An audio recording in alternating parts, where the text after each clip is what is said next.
Dr. Leonard Jeffries, Professor of Africana Studies at CCNY, welcome back once again. It is my pleasure. Now, the opening package was sort of a reprise of some of the high points visually of President Obama's visit to Ghana. What emotions went through your mind as an historian and who has devoted a lot of time to the study of Africa and especially the countries from which we were kidnapped, our ancestors were kidnapped and brought across the Atlantic? Well, I certainly, being someone who has a deep interest in African history, I knew the significance of this particular visit. A historic presidency, the first African-American president visiting sub-Saharan Africa. He had visited Africa when he went to Egypt and spoke in Cairo. But now this was a special visit to so-called sub-Saharan Africa, where he'd have a chance to speak at a country that's considered the gateway to Africa by many of us. And he had a chance also to relate to an enormous history that we cannot forget. We can never forget the history of enslavement. And Ghana plays a pivotal role in that history. So I told my wife, I said, honey, we've got to go. Even though we plan to take our regular trip at the end of July into August, which we do annually, but I said this history is too important and we should be a part of it. It was especially poignant when we knew that the First Lady, Michelle Obama, was going, along with her mother and the two angels. Yeah, yes. And so at that point I said we need to be a part of this historical moment. All right. Did you get a chance at all to give a detailed narrative to the children that were over there? Did you talk to them at all about the perspective of the slave fort from the other side of the Atlantic? That's one of our main objectives, is to create a bond between Africans on the continent and Africans who are descendants of those taken out of the continent. Mm-hmm. So we never hesitate to educate. When we have meals, or when we go to schools, or go to the universities, or when we're sitting down with political leaders, or traditional leaders, we always make sure that that education is a part of it, so we don't forget how significant it is that Africans were taken out of the continent and alienated from it. And now, in order for Africa to empower itself, those same Africans, descendants from Africa, have to rejoin the continent in various ways to strengthen it and to empower it. What would you say to those who say, why bring that up again? Let's put that behind us. Let's move forward. This is a new day. That's ugly, but let's forget it. Well, I think we can recognize how ugly it was. It was a devastation. It was a crime against humanity. And the scars still remain. But we cannot forget it. You can't forget history. Those who forget history are doomed to repeat it. Yeah. And so we know how important history is, and just as other ethnic groups feel that their history should not be forgotten, we know that ours should not be, because we have to. We've been forced by the historical circumstances of alienation of African humanity, we've been forced into an apolitical mentality. Our historical image is so devastating that people, even African descendant folk, don't want to relate to their history.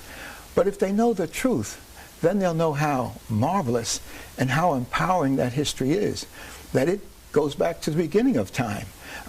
Africans began the march of human history and rose to great heights during this history. And during the period of enslavement for the last 500 years, the resistance and the struggle against enslavement and the achievement, surviving and even thriving out of enslavement is something that we all should be proud of. But if we don't know the history, you can see why there's a reluctance to even identify with your African selves. One of our great scholars, Dr. Wade Nobles, and it would be great to have him on ABC like it is, because he tells it like it is, and he's such a brilliant man. Both him and his wife are PhDs and are very interested in Africa. His specialty is psychology and African consciousness. And he created a concept as part of the Illinois Slave Commission. Many of us were asked to be part of the Slave Commission in Illinois that was studying the impact of slavery on current African Americans in Illinois. And the title of his major work was Shattered Consciousness and Fractured Identity. Nothing is more clear than that we have been subject to an enormous process or processes shattering our consciousness, and then as a result, not allowing us to have an identity of who and what we are. Now you are, you have more than a passing relationship with Ghana, but before we go into that, can you give an overview of what the president and his family saw at the slave fort? Well, I think our audience should understand that the trip really had two components. One was the arrival into the capital, Accra, to deal with state business. And that meant meeting the current newly elected president, Professor Mills. It also meant meeting the previous presidents, including Flight Lieutenant Jerry Rawlins and Kufuor. And so he took care of that business, and then he had a chance to meet the leaders of the nation in the presentation at the Capitol in the great conference center that they have. And so he made a statement to the world to begin a dialogue, a new dialogue with Africa. Now that was the governmental business, but the significant part for me was the private trip, which they built into this package. And that private trip was to go into the ancient history that still has impact today, and to pay homage to our ancestors, and in essence to make a pilgrimage to Cape Coast area, where you have one of the most important concentration camps of enslavement around what they call Cape Coast Castle. But we don't hesitate to let people know that it's Cape Coast Castle Dungeon, because the most important part of that history is the fact that it was the English base for enslavement for 200 plus years. And it was the headquarters of the Royal African Company, which was the instrument that the English devised to be a part of this enormous triangular slave trade system, which I refer to as the four-way profit system. And as we get into an understanding of the significance of the system, I'll explain in greater detail what I meant. But the part of the trip, the state trip, was interesting for me as a political scientist. But as an Africanist, the pilgrimage into the dungeons was an enormous moment in history. That's why you're here, Doctor.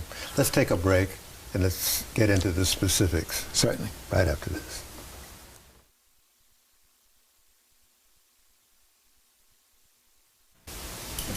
Now, these slave forts that are aligned on the west coast of Africa, that was the final point of departure before heading to the Americas. Right, in what we call the Middle Passage. The Middle Passage, okay. But the Africans came from the middle of Africa and the eastern part of Africa, and they were brought to the west coast to await the ships that would bring them across the Atlantic. Is that fair? That's part of the description. Okay. I think most important, we have to think in terms of enslavement as a system, and it became a global system. And so we have to be able to see the system being created out of Europe with the monetary interest first and foremost, and that system attaching itself all around the coast of Africa. Most people don't realize that in West Africa, in the northern part of West Africa, you have Senegal, and Saint Louis was the capital. Mm-hmm. And you had a base for enslavement there for the French around their Senegal slave trading company. Then when you travel south into Senegal, you get into Gorée, off of Dakar, an island which was a virtual entrepot of enslavement, and virtual millions of enslaved Africans. That was their last place. Let me interrupt you. You said something. You said that this was a plan that was worked out by Europeans. Yes, that's essentially. right. All right. How long a process was this? Was this a meticulous, step-by-step, dimension-by-dimension process before they even started the kidnapping? I think, yes, and I think that's what our knowledge brings to the picture. There wouldn't have been a transatlantic slave trade if it was just Africans fighting each other and getting prisoners and waiting on the shores for maybe something to happen. They'd still be standing there. Right. This process was conceived in the mind of Europe as the process of exploitation of the continent. And so in the 1400s, the Europeans began to think in terms of exploitation of Africa because they had had 1,000 years before. Most people don't realize you had hundreds of years of the white slave trading in Europe, slave trading into the Middle East and the so-called Arab world. And white slavery needs to be understood in reference to laying the foundation for the African enslavement. And then 500 years before the establishment of the African enslavement, you had the Crusades. So from 1095 until the 1500s, you had the Great Crusades, meaning war between Christianity in the West and Islam in the Middle East. So on the basis of this enslavement within the European world and within the Arab world, we have to see when the Europeans attempting to get around Africa to get to Asia because of the myths and legends of Marco Polo, then when they began to see along the coast of Africa the potential for this new area of extending the slave trade out of what was the white slave trade and the enslavement of the prisoners from the Crusades, now Africa became a centerpiece because of the richness of the continent, the gold that was there, yes, and other precious commodities, and then black gold, which was the Africans. This required a large expenditure, an investment of money to carry this out, and it took a while to pull it off, I would think. Where did the money come from to build the slave ships? Where did the money come to engage and hire the armies that would do the kidnapping? There were a lot of things that had to be thought, and then who knew their way across the Atlantic to bring the victims to this side of the Atlantic, to the so-called Americas at the time? That seems to be a big project that had to be carefully worked out. It was, and that's why I talk about system and not just Africans involved in the destruction of other Africans. And that system begins in Europe. As I mentioned, 1,000 years before was struggle. And that 1,000 years laid the basis for a struggle against Africans and then eventually the Native American population. So what I do is I describe this as the 50-year turning point of history, 1482 to 1536 AD. That gives, and I call it the Columbus era, the era of exploration and also devastation and exploitation. So 1482 is 10 years before Columbus. Europeans were sailing down the coast of Africa to try to find contact with the Africans because of their interest in getting over to Asia.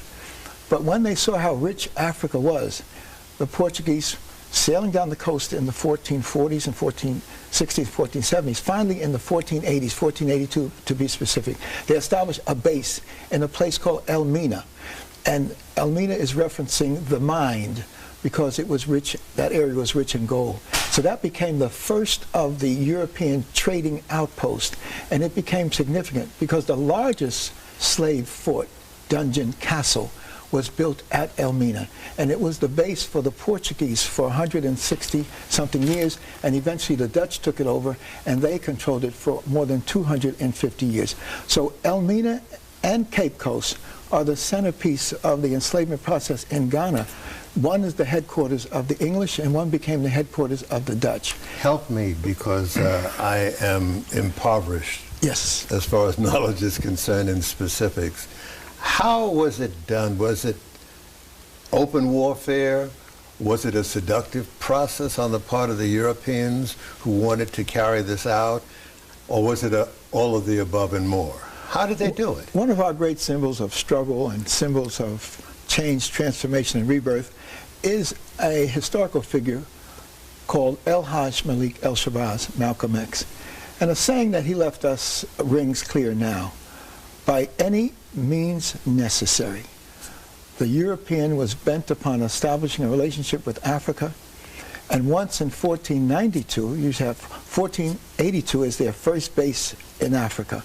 That led to enslavement. 1492 is the discovery of the New World, so-called. Of course, the New World was there, and great civilizations developed out of that. But Christopher Columbus, trying to beat the Portuguese sailing down the coast of Africa to get to Asia, he had a concept of sailing across the ocean for Spain, because Spain and Portugal are rivaling each other as who is going to get to Asia and first.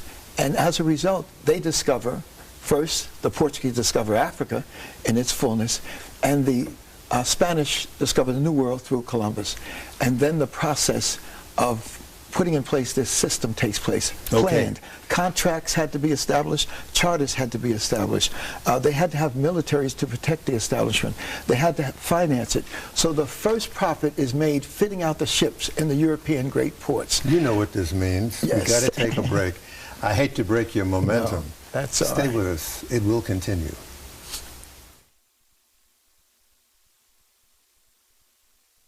Here's a simple concept from your participating Tri-State area Chevy dealers. Throw an open house, mark down almost every remaining 08 and 09 Chevy car and truck, then invite everyone to come on in and save thousands on a new purchase. The price you see is the price you pay. Chevy has more eligible models that qualify for cars than Honda, Toyota, or any other brand. With a qualified trade-in, use your car's rebate to get this 09 Traverse for around $22,144 after all offers. Get more for less. The price you see is the price you pay. Find your nearest dealer on ChevyOffers.com. All right. So after meticulous planning, which probably took a good bit of time in Europe Yes. to work out the logistics of what it is that they had in mind, they had to know how they were going to get the captives, get them to the West Coast, and then who was going to supply the money to build these boats that would take the captives to the New World, as they wanted to call it. Yes. I think the first example of this type of planning was the Portuguese putting together their fleet to sail down the coast of Africa. And eventually they had done that so successfully that they came back to plant a base in 1482. The second example of this type of planning was that which Columbus provided, a plan and a program. And then in order for him to carry it out, you had to have a fleet of ships, the Nina, the Pinta, and the Santa Maria. I heard that. The Nina, the Pinta, and well, Columbus had a program and a plan and a contract with the Spanish throne, a contract with the church in Rome, and then he was financed by outstanding financiers, Albanel and others. Their names are known. The people who put the financial package together to allow for this adventure to take place. Wait a minute. There's been little connection between Christopher Columbus and the slave trade, to my limited knowledge. Most of us think that Columbus was an explorer. Right, and I think that's where... But he was under contract? Yes, and what I'm saying is that we learn history through his story, the story of rich white men with property and power. We've been through this before. But history is the unfolding of the human family. And when you look at it, you can see Columbus attempting to be an important historical figure. In order to do that, he had to convince the financiers, he had to convince the throne, he had to convince the church in Rome to give him permission. And so he had a mandate. A papal bull had already been decreed by the Pope that the Africans could be enslaved as infidels, as non-Christian people. And so there was an agreement with the throne in Spain that a certain percentage of the wealth discovered would go to the throne. And that was the attractive thing, the carrot that he put in the package, because the church wanted to be part of a continuing crusades. And so the idea was, we'll discover wealth in the New World, or we'll discover wealth at the end of our travels, and that will give you enough to start up another crusade. So the church was in on it, the European church? The church in Rome, the popes blessed the enslavement process. And then the Spanish throne carried it out. And Christopher Columbus was the instrument. And the financiers were the great men of Spain that handled their treasury. And so this is a planned process. So you have to set up an instrument. So that becomes the trading company. The trading companies become a multifaceted instrument that controls economics, controls politics, and controls the military. And so the colonial process, the colonialism that we talk about, begins with the discovery by Columbus, so-called, of the New World. All right. Take me through, if you will, how the African was taken from their environment in villages and whatnot. It was certainly not, willing procedure. There must have been a fight, a war, a series of wars to get them away from their environment and to these slave forts, even though they were not clear about what the ultimate plan was, or maybe. This is an ABC 7 Eyewitness News special report. Good afternoon, everyone, from the Eyewitness News Weather Center. I'm meteorologist Jeff Smith, tracking a really severe weather situation moving through parts of New Jersey right now. Let's head over to AccuTrack and show you what's going on. First, we have severe thunderstorm warnings in effect for Monmouth County, Middlesex County, and also to Like It Is. See, they're pointing inland. And somebody told me that those cannons by the Europeans were pointed inland to beat off the Africans who were trying to retrieve and rescue their family members who had been kidnapped before they were loaded on those boats. That's a part of history that we really should include in the picture, that the Europeans had to protect themselves from other Europeans coming from the sea, and they also had to protect themselves from African action against the slave force. It was a pitched battle. Right. And so they would inevitably try to bribe local leaders. They'd bribe them with rum, with cloth, with European projects. And then they had to use the cannons. And then if there was any dispute between them, or a rival African group came, they'd have to have those cannons pointed in the interior as well as pointing out to sea. All right, let's take another break. Time passes rapidly. I'm sure you'll agree. Yes, but we're over.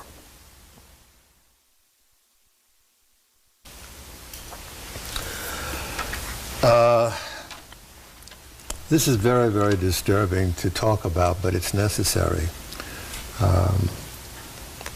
We know something about the conditions in the slave forts. yes, And how Africans were left to die, and they were not even moved out, and somehow the stench has lived on much beyond their, being taken to the so-called New World.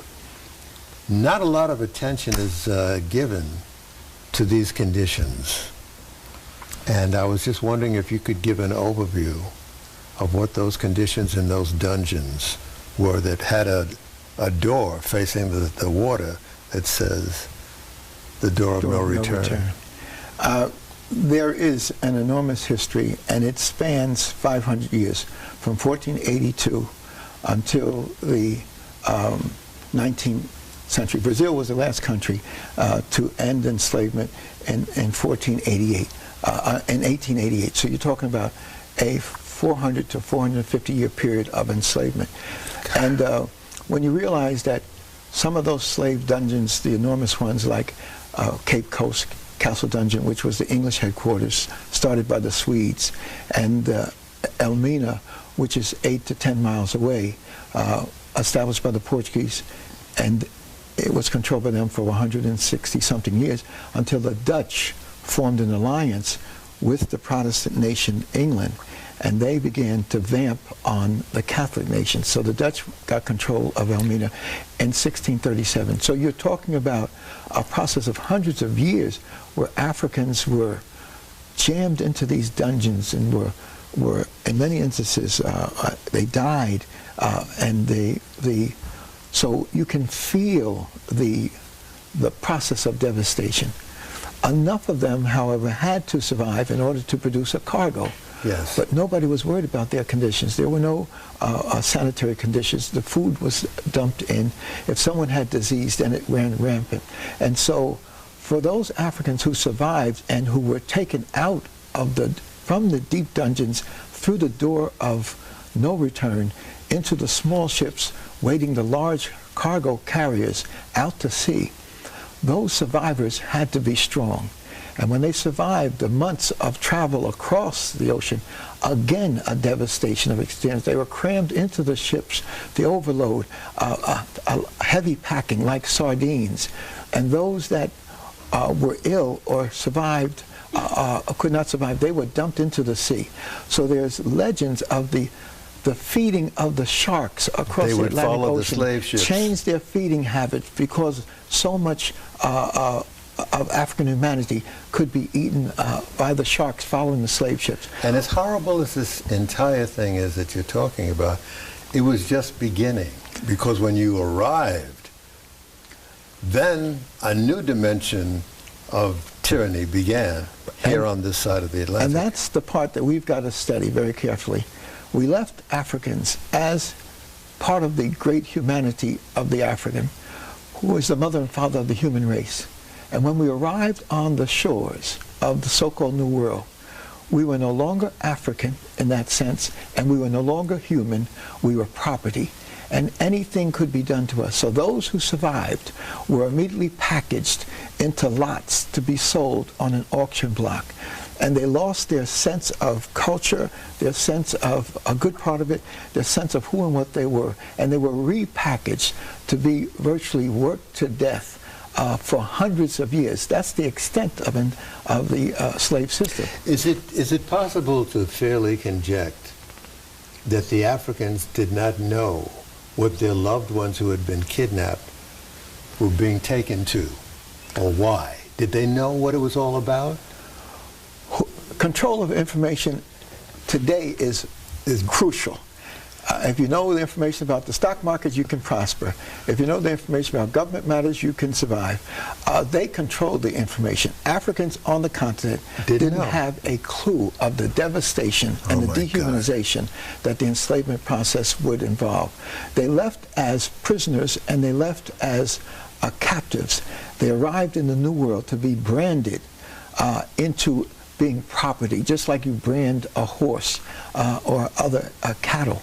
And so the great historical moment, however, is that in spite of the fact that the European systems, no matter who they were, whether they were the French or the Portuguese or the Spanish or the Swedes or the Danes, or the English, no matter what type of dehumanization was visited upon Africans, Africans knew they were God's chosen. They knew they were children of the Creator, and they fought to restore that humanity from the very beginning, resisting as the villages were attacked, resisting when they were in the holes of those ships, resisting on the ships, resisting when they got to these shores. And there's a whole history of Africans fighting, retaining their humanity, and going up into the hills of Brazil and establishing tens of thousands of them, the Republic of Palms, the Republic of Palmares. It lasted for 100 years, from the early 1600s until 1694-95. You had a free republic in the mountains of tens of thousands of Africans that included free people, enslaved peoples, Native Americans, even some whites. That same process occurred in the islands of the Caribbean, where Africans, to fight for their humanity, went up into the hills of the islands and established the maroon communities that you know well. in South America, they went into the backwoods and the forests and established the Bush Negro republics. In America itself, the U.S., they went into the swamps of Florida and the dismal swamps of Virginia eventually, and establishing maroon communities. Africans, wherever they were, tried to establish their humanity. Let's take another break.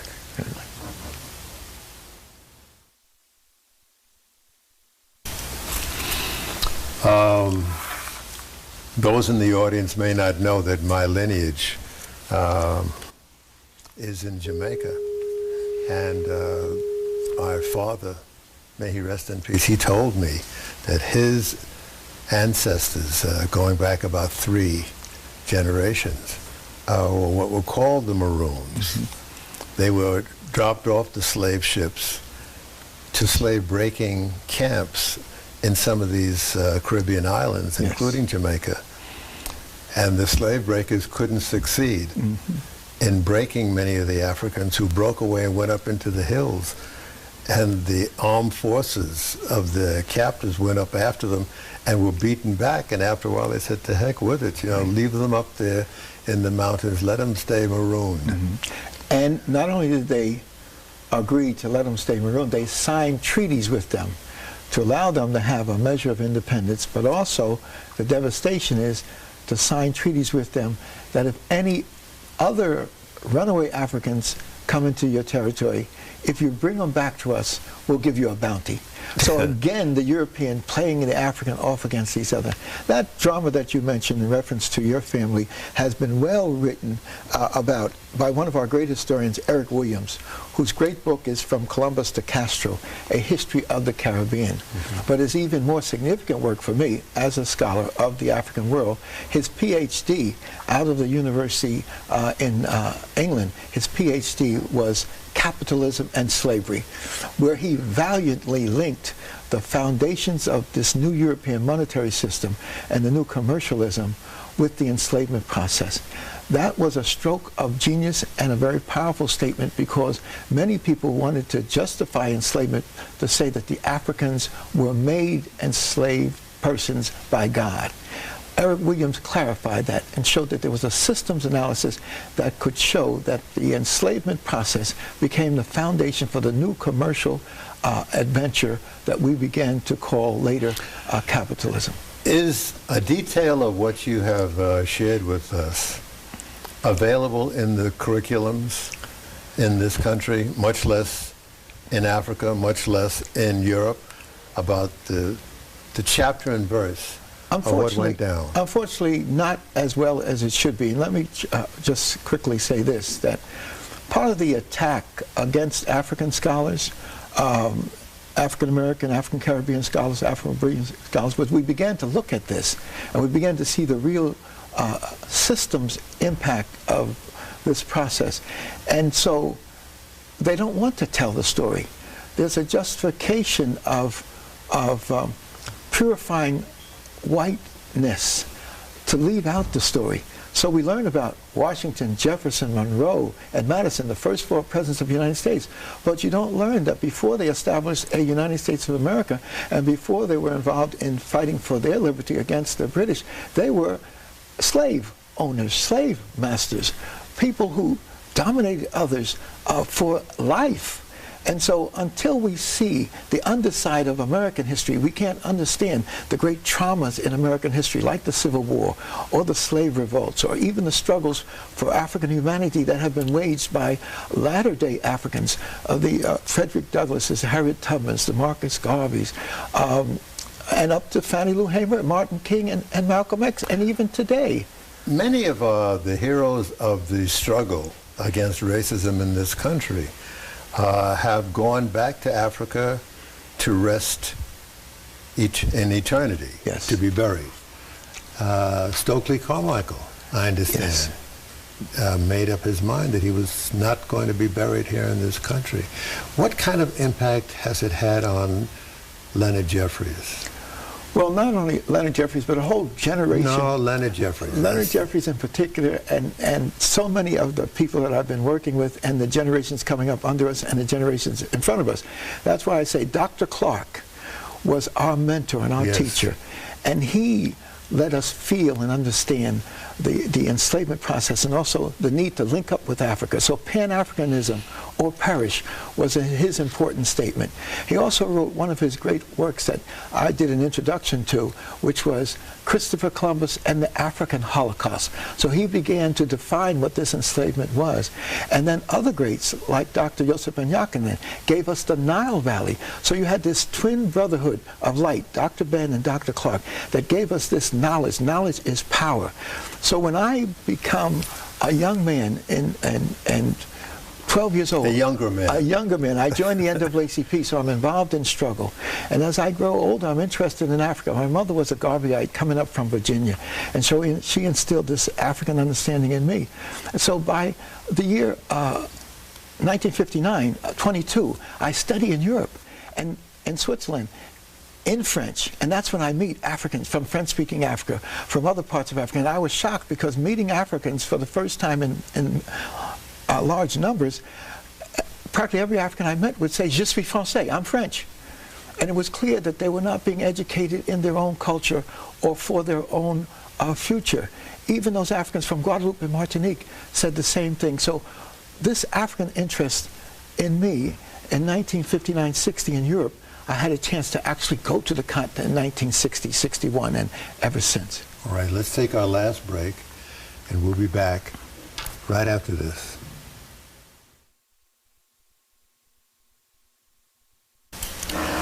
In quest of self-understanding, regardless of what your pigmentation may happen to be, is it not important for all human beings to understand this story? Yes, the struggle of Africans to restore their humanity, which we can refer to as enslavement, that struggle is a global struggle. It's a world struggle. It's a part of human history. And the story of those who put the whole operation together. And that inhumanity against other humans should be noted. In fact, that's why we need clarity and definitions. Slavery itself, although it has been placed on the back of African peoples, that we were slaves. We weren't. We're captives out of Africa. But slavery, the term, comes out of what I mentioned earlier, the white slave trade. The Slavic peoples were enslaved by Western European Christians, and the Slavic masses in Russia, Poland, and Czechoslovakia, Yugoslavia, were non-Christian peoples, and the white slave trade was targeted against them. So again, even the term slavery placed on us needs to be looked at in a larger sense. Again, I have to ask, what would you say to those who are not burnt of skin, as Yes. Dr. Ben would say, and would say, why do you want to bring this up now? Let's deal with today and let's forget about tomorrow. What would you say to them? And finally, what would you say to our young people, black and white? Well, the impact of slavery has not left us. The Americans were able to build this enormous nation on the backs of the enslaved peoples, using the Native American land. So you talk about free enterprise in the American world picture, you're talking about not free people to use their wealth. You're talking about free land that was stolen from the Native Americans. You're talking about free labor that was extracted from the Africans. You're talking about free resources that they got from this land. And those are the pillars that they built what we call the great American dream.